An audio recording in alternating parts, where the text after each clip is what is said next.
मित्रांनो, जय शिवराय. स्वागत आहे तुमचं आपल्या लोकप्रिय युट्यूब चॅनलवरती. मित्रांनो, आपल्या योजनाकार युट्यूब चॅनलला सबस्क्राईब केलं नसेल तर सबस्क्राईब करू शकता, बेल आयकॉनला ऑल प्रेस करू शकता. मित्रांनो, नमो शेतकरी महासन्मान निधी योजनेचा 7व्या हप्त्या संदर्भात संपूर्ण बातमी आपण जाणून घेऊ. एकंदरीत 7व्या हप्त्याची तारीख आणि वेळ काय आहे, संपूर्ण बातमी आपण या व्हिडिओच्या माध्यमातून जाणून घेण्याचा प्रयत्न करू.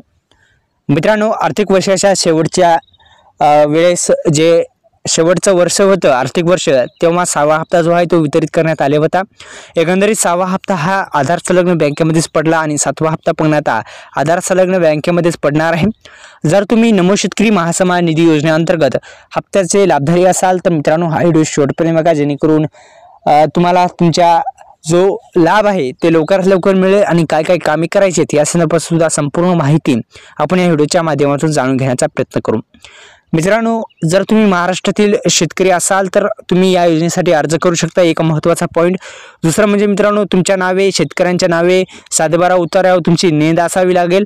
दुसरं म्हणजे अर्जदाराकडे आधार कार्डशी लिंक असलेला मोबाईल क्रमांक असावा आणि बँक खाते. आता बँक खाते हे आधार कार्डशी लिंक आहे का नाही हे पाहण्या अगोदर मित्रांनो, पुन्हा एकदा आपल्या लोकप्रिय यूट्यूब चॅनलला सबस्क्राईब करा.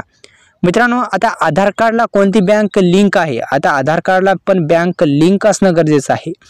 आधार कार्डला जर बँक लिंक नसेल तर करून घ्या. अत्यंत महत्त्वाचा पॉईंट आहे ह्या, की आधार कार्डला बँक जर लिंक नसेल तर तुम्हाला जो हप्ता आहे ते येणार नाही. त्या अनुषंगाने मित्रांनो, आधार कार्डला बँक लिंक असणं पण फार महत्त्वाचं आहे.